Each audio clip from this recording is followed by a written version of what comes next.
नाज़रीन आपको बताएं, सरदार लतीफ खोसा की सुप्रीम कोर्ट के बाहर मीडिया से गुफ्तगू। आइए आपको बराह रास्त ले चलते हैं। बेंच की कॉन्स्टिट्यूशन ठीक नहीं है, इसलिए कि सरदार तारिक मसूद साहब वो उस 9 रुकनी बेंच का जिसकी तश्कील साबका चीफ जस्टिस ने इन केसेस की समाअत के लिए मुकर्रर की थी, उसमें इनका जो है वो हिस्सा थे। और अगरचे बावजूद ये उसमें से जो है रिक्यूज़ कर गए, लेकिन ये सुनने से कासिर है, इसलिए कि अगर आप उसका हिस्सा रहे हों तो फिर इंट्रा कोर्ट अपील में आप समाअत नहीं कर सकते हैं। बार कैफ हमारे एतराज़ात को उन्होंने जो है नज़रअंदाज करते हुए न सिर्फ सुना बल्कि जुज़वी तौर पर उसको मुअत्तल कर दिया हुक्म को, अपने ही सुप्रीम कोर्ट के 5 जजेस के फैसले को, और कहा कि ट्रायल हो सकता है लेकिन फ़ैसला हतमी नहीं अनाउंस किया जाएगा। तो उसी के तसलसल में कई तारीखें लगती रहीं और हम हर पेशी पर हम इस सरासीमगी का आलम में हम बताते रहे कि हमारे जो महबूसीन हैं, जिनको आज मिलिट्री कस्टडी में रखा गया है, जिसका कोई जवाब नहीं है और रिमांड पे रिमांड दिए जा रहे हैं, जो कि बिल्कुल सरीहन 167 ज़ाब्ता फौजदारी की खिलाफ वर्जी है,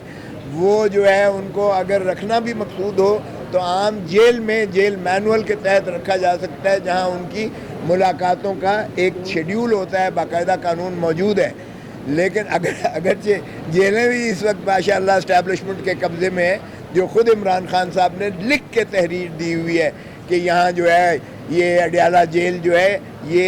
एस्टैब्लिशमेंट के कब्ज़े में है और वही मॉनिटर करते हैं यहाँ सब कुछ, वो भी आइन और कानून के मावरा और मुतसादिम है। बार कैफ आज उसकी समाअत जो है अपीलों की लगी हुई थी। आज मैंने सबसे पहले एतराज़ किया, क्योंकि पिछली तारीख पर हमने एतराज़ किया था कि हमारे 7 हफ्तों से जो है न्याजी वो इबाद और दीगरान जो हैं वो उनको मिलने के लिए 7 हफ्ते नहीं दिया गया। और हफीजुल्लाह न्याजी साहब तो ख़ुद मौजूद थे, जिन्होंने अपने बेटे हसाम न्याजी के बारे में कहा कि मुझे मुलाकात नहीं करने दी गई है, और जिनको मुलाकात करने भी दी गई वो सलमान राजा साहब ने बताया कि उनके पाँव में हथकड़ियाँ बेड़ियाँ डाल के, हाथों में हथकड़ियाँ डाल के पीछे उनको करके, और चेहरे में हुड ब्लैक काला हुड डालकर, और उनको भी ऊपर 2 फरिश्ते खड़े होकर और उनकी मुलाकात करवाते थे, ताकि वो कोई बात भी ना कर सके अपने वालिद या अपनी माँ या अपनी बहन या अपनी बीवी के साथ। तो ऐसे में जब हमने एतराज़ किया तो अटॉर्नी जनरल को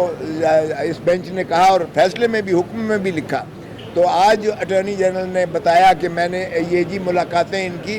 हो गई हैं, लेकिन आज मैंने फिर खड़े होकर कहा कि जनाब एक शख्स मियाँ आबाद फ़ारूक, जिसका 5 साल का बेटा बेचारा 5 साल का बच्चा, मासूम बच्चा शहीद हो गया, फौत हो गया, मर गया, उसको वहाँ भी जनाजे पर भी नहीं जाने दिया गया, और उसका जो है मुलाकात फिर नहीं करवाई गई। 1 महीने 7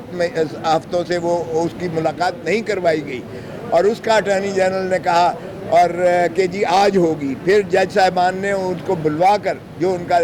ब्रिगेडियर आए हुए थे, लीगल ऑफिसर जो भी था, उसको कहा कि भाई इनकी बात सुने। अब मुझे नहीं पता कि वो मुलाकात होती है या नहीं होती है, लेकिन उस आबाद यूसुफ का जो है, आबाद फ़ारूक का भाई जो है वो आया हुआ है, और उसने जिस कसम पुरसी के आलम में बताया है कि हमारे भाई के साथ क्या हाल हो रहा है, जबकि बच्चा एक मासूम शहीद हो गया, फौत हो गया, तो उसके तक भी जनाजे में वो शरीक नहीं हुआ बाप जो है। तो आप अंदाज़ा करें कि उसकी क्या कैफियत होगी जिसके साथ, और फिर मुलाकात भी नहीं करवाई जा रही है। तो जज साहिबान ने एक जो अकील अब्बासी साहब है जज साहब, उन्होंने कहा देखें इंसानी हकूक़ की पामाली तो मत करो कम अज़ कम। तो सरजनिश जो है सुप्रीम कोर्ट के जज साहिबान के से भी इस बारे में हुई, क्योंकि जाहिर है कि कम अज़ कम हम तो अश्कबार हो जाते हैं जब ये दास्तानें सुनते हैं। मेरे तो हलके में है, NA 122 में ही कोर कमांडर हाउस आता है, और मेरे हलके के ये काफ़ी सारे लोग हैं जो आकर इस किस्म की कहानियाँ बताते हैं कि कलेजा आपको यानी आता है, मुंह को आता है, आपकी सोच होगी कि क्या उनके साथ हो रहा है। तो ऐसे में आज फिर शुरुआत जब हुई तो केस की, तो फाजिल ایک پرائیویٹ وکیل صاحب جو ہے خواجہ حارث صاحب کو جو انگیج کیا گیا تھا